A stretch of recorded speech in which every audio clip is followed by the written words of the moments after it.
What a game. I mean, what a game. You know, I can do this the easy way, I can do it wrong. The crazy thing about it is, I probably would be fine right now had we not won the game. But I'm going to keep the focus on the most important thing is our players and our coaching staff.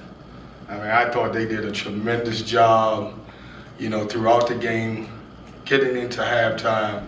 You know, these guys, these young men believe and they're fighting. And the message that we want to send today to everybody is, man, we're going to fight. Like, we're going to fight. Like, you know, do I like the fact that, you know, we have a bunch of technicals or DJ Horn was so excited at the end that he was waving to somebody, you know. No, I don't. But what I will say is I'm telling you now, we ain't going to get pushed around. It's just not going to happen. And that's nothing against Wake Forest. Steve has done a tremendous job with his program. That's a really good basketball team. But, you know, we're 5-1. And, you know, we wanted to show everybody we have worked our ass off to win 3 road games. And the thing we talked about coming into this game is not giving them back. And, you know, it's a weird deal, man. It's been a weird deal for me all day long. I don't know that I've ever had a game where we scored 83 points and not made 1 3-point shot. And I don't want to do that very often. But I thought some guys, DJ didn't play very well. He was sick. I think he's got that little stomach virus that's going around. I thought Ben was tremendous. I thought he really did a good job. DJ Horn made great plays. You know, I'm sitting back in the locker room, I'm yelling at the TV. Jaden Taylor, what a great stop when he got on the floor and called a timeout and did some good things. But it's a good win for us. You know, we needed one. I know a lot of you guys have wrote about we needed one, but we got one. And we want to continue to build on it and continue to get better. So, questions? Kevin, you want to explain the technical foul and just what went into that moment? It was quite a moment. I deserved the technical because I thought the call was awful. I thought they missed the call. I thought, you know, Dennis, I thought he got fouled. In comparison to the way the all calls were made, I didn't think I deserved to get tossed. I didn't see the second one coming that quick. So that would be something that we will talk about. I absolutely knew what I was doing on the first one, but not the second one. Kevin, can you paint a picture of me, like your surroundings and what's going on as that sequence with the double text was taking place? Which one? What are you talking about? At the very end of the game, where you're at. No, well, here's the crazy thing about it. I'll tell you this is a funny story. I'm sitting in the back, and I don't know when that double tech was, but for some reason my TV blacked out at that point.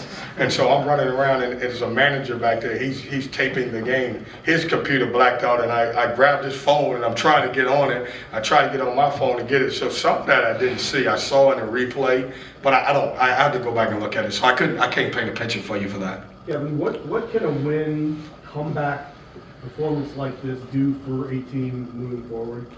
Well, I think it shows that we're growing. You know, 2 areas that I thought we were great. Look at what we did. Well, you know, we got 30 points off the bench, okay, and then we had 50 points in the paint. This is on a night when we didn't make a 3-pointer. This is on the night when DJ Burns wasn't DJ Burns. So I think what it does is it gives our guys great confidence that know that, you know, we've talked about winning all type of games. They're going to be all type of games. You got to win some games, Notre Dame in the 50s. You got to win some games on the road. You got to win some games when you don't make shots. Well, this was a game where we were at home. We didn't make shots.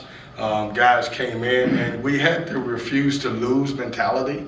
And I think I love that part about it. You know, I think this team is growing in a lot of ways, and I appreciate the hard work that we're putting in to get there. Kevin, after the UNC game, you talked about how when the shots weren't going, the defense started to suffer. Listening tonight, you guys were really locked in defensively, even when the shots were going.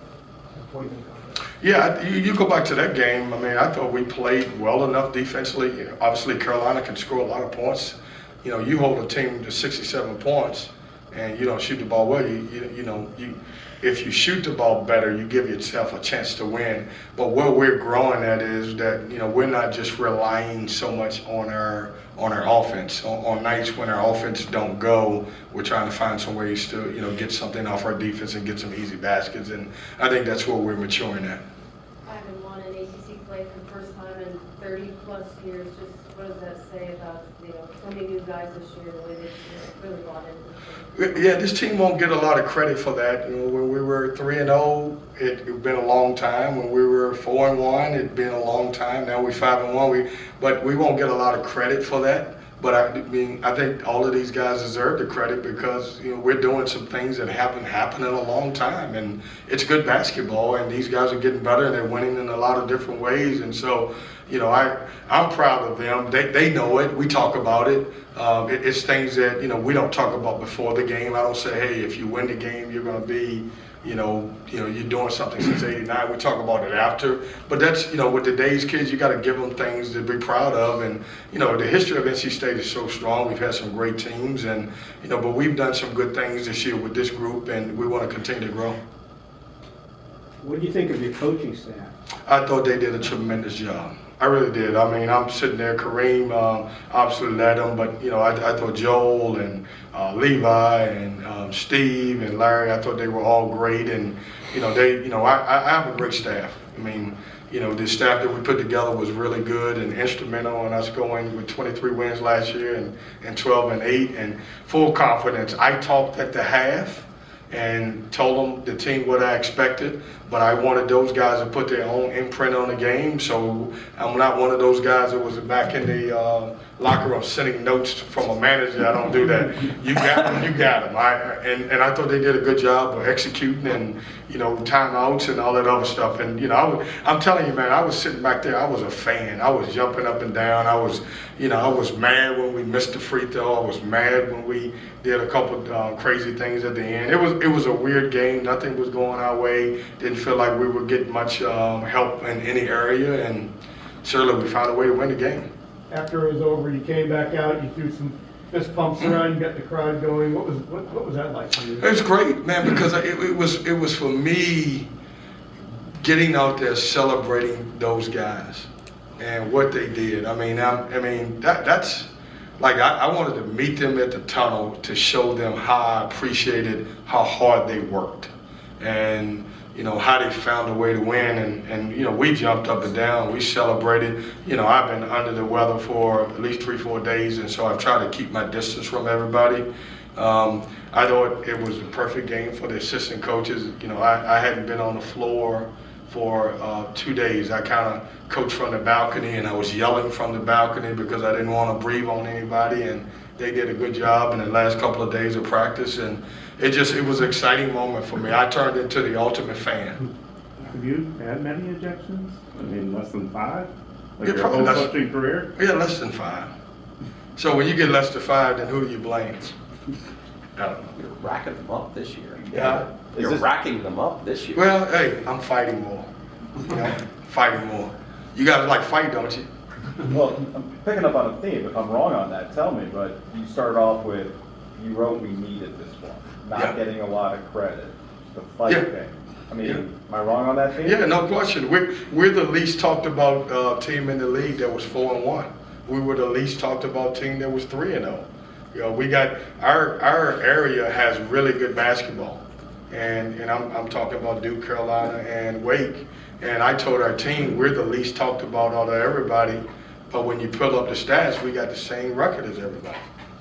So it's a fight. But what happens when they do start talking about you? Nothing. We're going to do the same thing. Like, here's what I will tell you, Joe. This team is so locked into what we do. Nothing that anybody says on the outside is going to define how we play. You guys are going to write whatever you want to write regardless. You got a story to write. It's completely up to you. I understand that part of it. We'll podcast. We'll podcast it, yes. You will podcast it.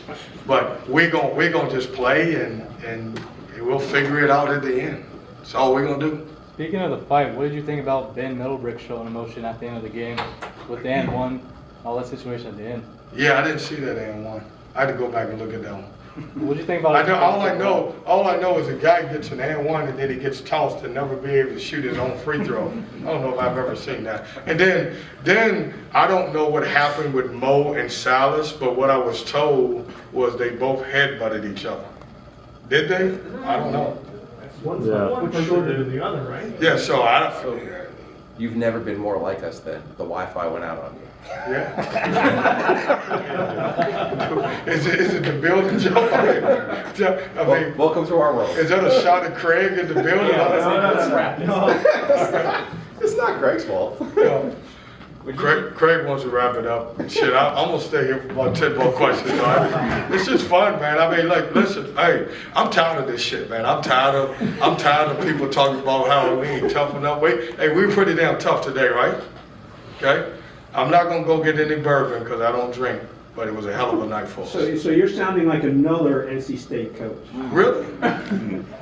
Just asking. Put your hand in the door. I have no idea what you're talking about. I just want to be Kevin Keatts. Are you a basketball player? No. You're right, Craig. It's time to get wrapped up.